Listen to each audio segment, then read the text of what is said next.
Part of the agenda for the Prosper mission is to share stories of creation, dreaming big, and making them become a reality.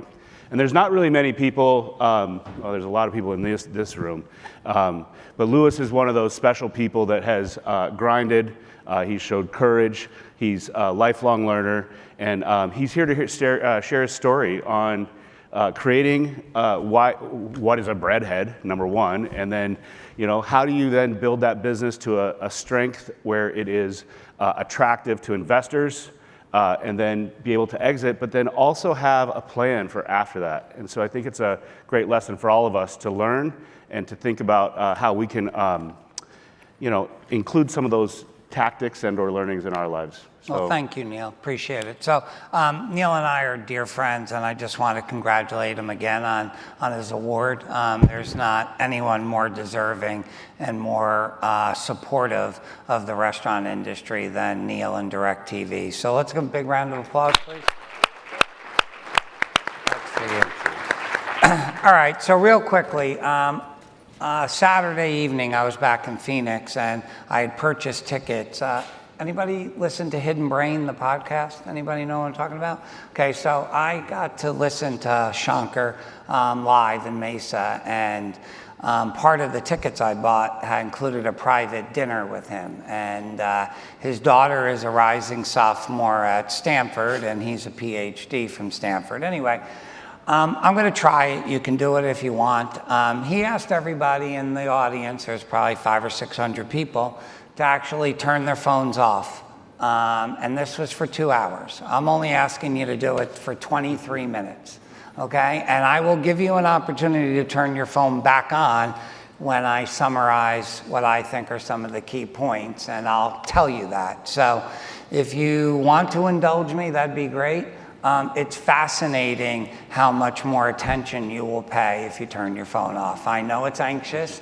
I know that you want to keep it on, but I promise you, you will be far more attentive to what we have to say if you turn it off. So do as you may. All right. Excellent. Off to you, Neil. Thank you. Let's bring it back to you, buddy. The most important thing to you is your family. And so the foundation of how you got to start your business. Kind of talk a little about what drove you, how important your family is to you, what drives you every day. Okay, so real quickly, I grew up in a restaurant business. My dad owned a small diner in New Jersey, and that was a family business as well. He was in business with his sister. It was a completely dysfunctional business, but it was a family business all unto itself. And it was fascinating to me that actually people would show up, because I had no idea that two people could argue about either the same thing or different things almost every day for their entire life. And it's really true. And these arguments weren't civil arguments. These arguments were sometimes knock down, drag out. And guests were sitting right there, and they could hear it. And there was no filter, there was no bleeping. And so I decided as I got older that there were 3 reasons why people came to the restaurant. One was the food was really great and it didn't matter what was going on around them.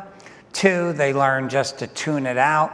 Or the third point was that they thought their family was a mess, but then they met my father and his sister, and they go, man, we are so normal. God, I am so grateful for my family. Quickly, let me take a step back. So my dad, for the DoorDash, Uber Eats, and all the delivery people, they really were the forefront of third-party delivery. So you used to call up, and if we could walk it to you, we would deliver it to you. And those of you that grew up in the greater Manhattan area know that a coffee regular means cream and sugar. It gets put in, it gets stirred, and you get a lid on it. And we would deliver that, and you'd get a tip basically for that. So I was like 8, and I was there one day, and my dad said, you could run this delivery around the corner. I walked up the steps, I thanked the guy, I gave him his bag of food or whatever, and he gave me $1. And I was like, wow, that is so awesome, $1 for just running around the corner? So I was so excited to show the dollar to my father that I actually almost got hit running across the street. So the story could have ended right there, okay? However, I went back, and I think from that moment forward, actually, I didn't know it then, but that's really what launched my hospitality career. So really 3 quick lessons from working for my dad. First and foremost, we served great food, and they obsessed about the food. Second was they were really conscious of pricing the food for value for the customer. And third, and probably the most important, was that I was the dishwasher, so you're the last one to be done. So my dad used to go sit in his car and listen to, I'm going to really show you how old I am, like Bernard Meltzer or something like that, okay? And he'd fall asleep because he was tired. And I would have to go out and get him and wake him up and say, well, I'm done. Then he would come in and he would check out your work. And I quickly figured out that if I didn't do it right, we weren't going home like, oh, that's okay, son, you can do it better tomorrow. He would just say, it's not done the way we showed you, do it again, go back in the car, fall asleep, and I'd have to go back out and get him, okay? So it was very apparent to me that I needed to do it right the first time so that I could get home, so I could go out with my friends. So those are the 3 things I learned from my father. In terms of family, I think that, well, family is everything. Family is the restaurant business. If you grow a brand that is successful, most of the time, everyone that works there feels like they're a part of your family. And I think you've heard that repeatedly here across the last 2.5 days. And I think that if you talk to any leader here, they will tell you that all of their employees, whether there's 10 or there's 40,000, at some level, they're part of a larger family. Agreed. Thank you so much. You're welcome. You're definitely a grinder for sure, and thank God your dad taught you that lesson. You do it right the first time. I'm just going to skip ahead a little bit to this building Wildflower. So beautiful brand.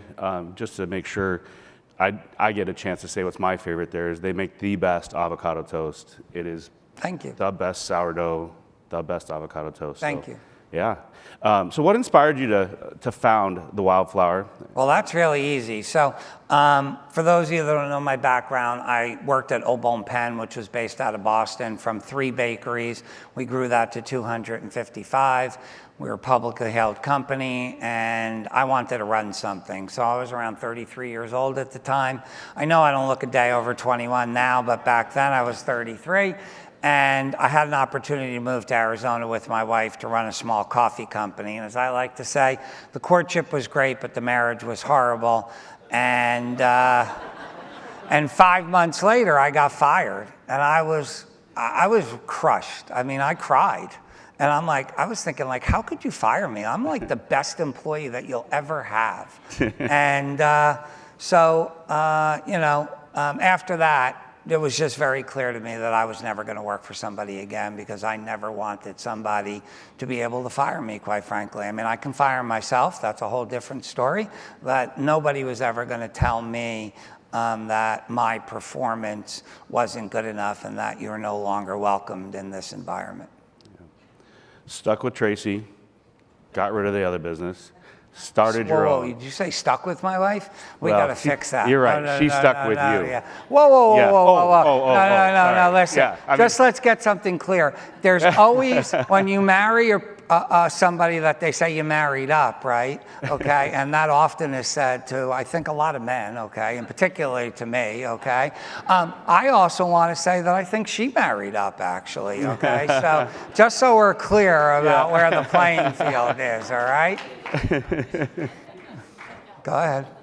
So, well, Tracy definitely married up. Yeah, wait till she sees that on the video. We're gonna. Yeah. What have you done to make sure that Wildflower stood out and was different?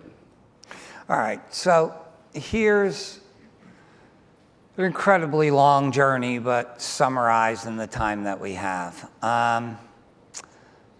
how many people have worked for a company that had like a mission statement or a vision or something, right? Everyone has, okay? And how many people worked for a company that really nobody ever knew about that, right? It was pulled out at a strategic offsite, maybe twice a year, maybe quarterly, or maybe once a year. And you were forced to say, yeah, I believe it, yeah, but we don't do anything about it, and we don't really walk the talk. I was fortunate enough in 2006 to be at a much smaller conference, and gentleman that was speaking talked about having a purpose, a higher reason for showing up every day. And in this business, it's 100% needed to have a higher purpose and a reason to show up, because it's been repeatedly said, it's not easy, it's hard work. And not every day is a great day.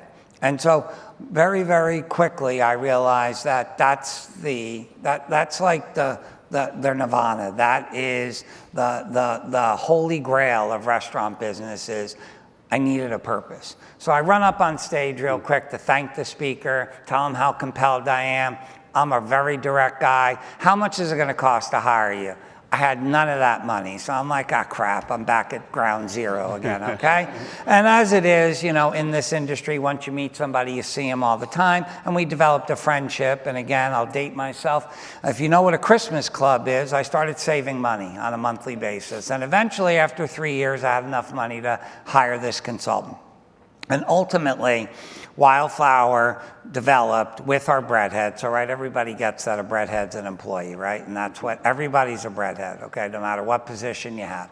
So we took, no pun intended, a sliced team of breadheads away, and that included hourly breadheads, managers, support center, that's what we called the corporate office, and we also had a manufacturing facility. And we went away to decide what the Wildflower purpose is, because there are definitely things like establishing the company's purpose that 100% need to be collaborative. And there are times where somebody needs to make a decision and we need to move forward. This was not going to be my purpose. This was going to be the breadhead's purpose.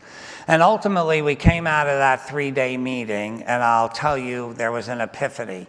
So there was a young man named Efren who spoke really very little English, and he was really brand new to the Wildflower, worked in the manufacturing facility. And we had an agreement that we were going to agree on the Wildflower purpose down to the commas, the periods, and the punctuation, and the capitalization. And like everything that I do runs late. Now, I wasn't actually facilitating this, but it was late, and most of these people had never been to an offsite. They got to get home, they got babysitters, blah, blah, blah, blah, blah, blah. And this young man raises his hand, knowing that we're all going to have to stay, and says, I don't remember exactly, I wish I did, that either this comma or this period's in the wrong place. And we then stood for another 3 hours and hashed it out, crazy as it may seem, and then we walked away with the Wildflower purpose. So the breadheads decided that Wildflowers change people's lives, creates traditions, builds community by feeding the soul with passion every time, every day. And the every time, every day is really what is the most impactful part of that, because that means you got to show up with your best every time, every day. And then we went on to develop these 11 values. And this consultant, Rudy Mick, has this communication tool set called Safe Space. And that's 8 steps to being a respectful listener and to being a great communicator. And so from that day forward, after we finished that whole process, probably since 2011, thousands of breadheads have completed a 5-week passport on a self-paced exploration of those 3 concepts. And so if you don't complete it, you get fired. It's very simple. And in all the years that I was leading the Wildflower, I believe I gave out 3 or 4 extensions over all of that time. And to tell you how impactful that is, the Wildflower this year, I think, will have 48% hourly turnover. And so if you think it doesn't matter, it matters. And what's really important about what we did at the Wildflower is that not only did it resonate with people, and just so we're clear, I'm an all-inclusive guy, so these are basic things like we practice self-awareness and embrace opportunities to grow. We celebrate innovation. we value continuous education. So nothing controversial. I'm not asking you to give me your first kid or cut off an arm or go to church every day. And there's nothing wrong with going to church. I just want to be clear, we're all inclusive. The reality is that we measured it. And when you measure something, that's when you get the results that you want. So that's really what made the Wildflower special. And from that day, our performance really leapfrogged until the day that I sold the company about a year ago. And again, another metric that really we're very proud of, in the 28 years that I ran the brand, we had 26 years of positive same-store sales growth.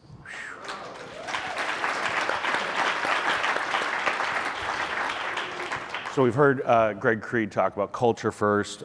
Stephanie Gallo said inspect what you expect. Clearly there's some resilience. Your people are very important.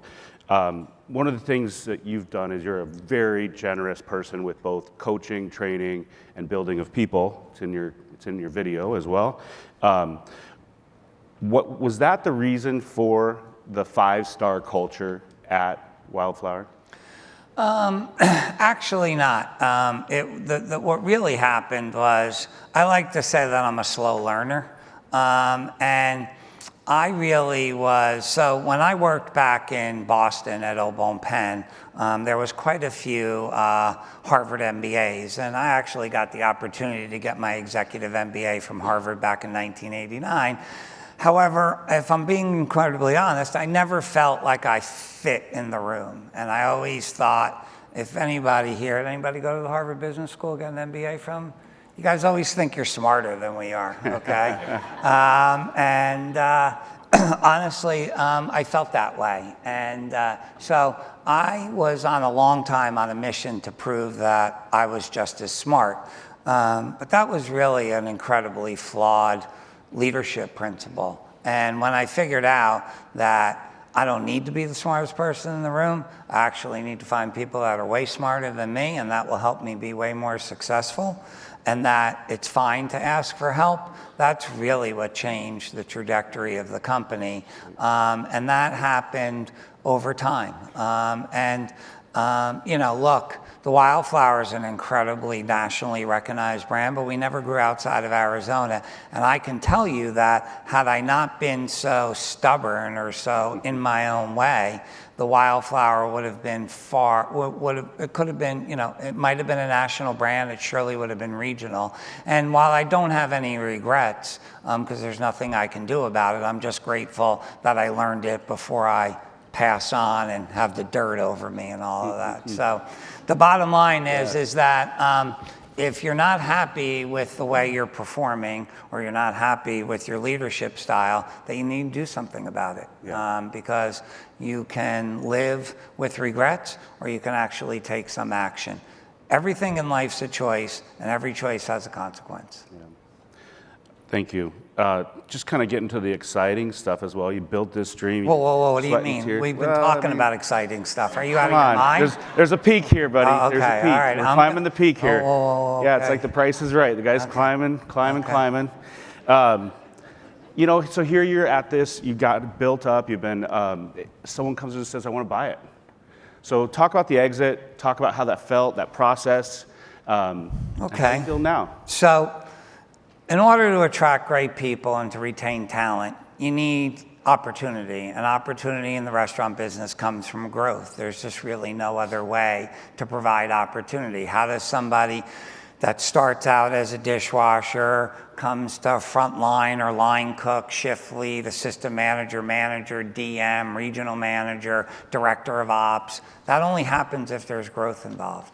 And so ultimately, the decision to sell the company was a very hard one. However, I knew that I was unwilling to grow the Wildflower outside the state of Arizona, only because, quite frankly, of both my age and the risk factor involved. So I turned 65 in February, and I was like, okay, so do I really want to go borrow another $15 million and be in this for another 5 to 7 years? And while I'm 100% sure that the Wildflower would work in any town that you live in. There's always the chance that it just didn't work. And then what were we supposed to do? And so at that point, once I knew that I couldn't provide the growth, I mean, I could grow in Arizona, but that's not enough growth for people. It was just time to leave. And while it was incredibly hard, I like to describe it as bittersweet, as it comes up on the year anniversary, there's so many other opportunities for myself and my family that I know I made the right decision. I still stop in the restaurant every day, and if they're busy, I'll still bus a table, and I can still ring on the register, and I can still make a sandwich, and I would do that regardless, or at least until I don't know anyone that works there anymore. How's that? So talk about the transaction part of the business. So you got to this point where you chose it, you're now sold it, but there's life after it for you, and so you're still making an impact. Yeah. So talk about the book, talk about your travels, talk about like your synergy. Well, we only got 4 minutes. Okay. I mean, I've been all over the You're world right. here. You're right. Right? You know So- what? Actually, let us jump to this, because I think you've Okay. talked about your leadership style, you've talked about the execution. If you haven't been to Wildflower, I recommend you go, and you will see Louis's footprint, fingerprints all over it. Not literally, but his passion. And let me just interject. I mean, look, I appreciate the accolades, but really, any of us that have led any sort of company where there's more than one person, it is 100% a team effort. Yeah. And really, again, the difference that the Wildflower has, it's a competitive advantage when you have a company culture that actually is talked about and lived every day. It's not in a file cabinet, it's not in a drawer. We use safe space, we talk to each other like that. We course correct each other, right? We've got this coaching mechanism called the Wildflower Way. And again, you've heard this before, right? Publicly praise and privately criticize, right? And so it's really important. And the reason that you want to coach people, not only do you need them to deliver standards, but you want to celebrate them, because people will give you so much more when they feel great about what they do. Now, there are certain people that just simply can't be coached. They're in the wrong job, okay? And that's a very different conversation. And in Wildflower speak, that's kind versus nice, okay? And the difference between being kind versus nice, the nice leader will not have the difficult conversation, okay? You will bypass that conversation until you're forced to have it. The kind leader will have that conversation in a most respectful manner, and I'm not saying the person that you're talking to is going to agree. However, at some point, I promise you they will come back and thank you, because they know as well as you do that it's not going to work out. And the quicker that you can do that, the better your company is going to run, and you're going to have results that are far more exceeding expectations. One other thing as a leader, you have to know what you do well and what you don't do well. I know that I don't interview well. I like everybody I meet. Like, everyone seems like they're going to be the greatest breadhead in the world. So quite frankly, I removed myself from the interview process. Even if they worked for me directly, I would have a bunch of people interview them, and then I would sort of come in and, and I would say, great, yeah, let's go. When do you start? Okay? So you got to know what you're good at, and you got to surround your people with things that you don't do well. All right. So you have 3 wrap-up points. Yep. All right, so now you can take your phones out. It went so quick, right? It's crazy, right? I know, we could stay here forever, but there's one more presentation and drinks, and nobody likes to be between drinks. All right, so if you want to turn your phone on, here's a summary, all right? So first, it's a lifelong journey of learning. If you're not learning something new every day, man, oh man, I hope you figure that out, because I hope I learn something till the day I take my last breath. Now, these are the B's. Be curious, be uncomfortable, be passionate, be self-aware, be authentic, be a self-advocate, and be able to laugh at yourself. These are the no's. Know the facts. Know how to make amends. Right, everybody knows what I mean? Know how to apologize when you made a mistake, or when you made a bad decision, or you weren't in integrity with somebody. Know when to listen. Know when to speak. Know when to lead. Know when to get out of your own way or your team's way, and know when to say yes and know when to say no. Excellent. I'd like to, before I ask for everyone to give a round of applause. Whoa, you shouldn't have to ask. If they don't want to applaud, they shouldn't applaud. Seriously. I'm definitely going to have to ask. That is the craziest thing I've ever heard.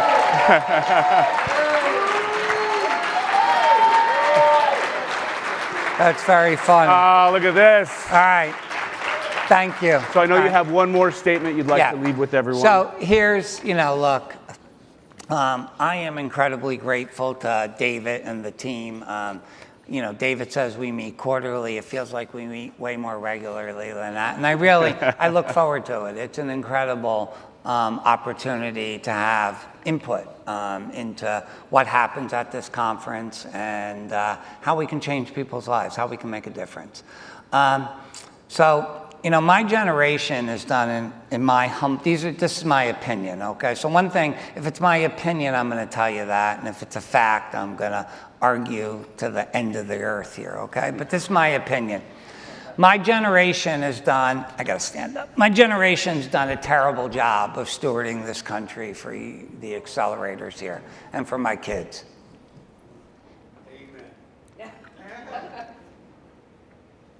And I was actually talking to Sarah, and we were talking about that, and I was like, I talk about it, but I'm not really doing anything about it. And the task is really difficult. It's large and it's complex, and you got friendships, and So I decided after I talked to Sarah that I wanted to come up and tell you that I don't know what I'm going to do, and it's not going to be something so big, but change doesn't happen with big things starting or leading it. It starts with small actions. There's been no great leader that came out the day they were born and go, I'm going to be a great leader. They started had an idea and they started talking to people. So we need to get back to civil discourse. We need to be able to talk to people about things that we don't agree about, that we see differently. And we need to make sure that we lift everyone up because there's so many disenfranchised groups in this country right now. And until we fix that, and until we can figure out that winning is when this country wins and most people win, we got a problem. And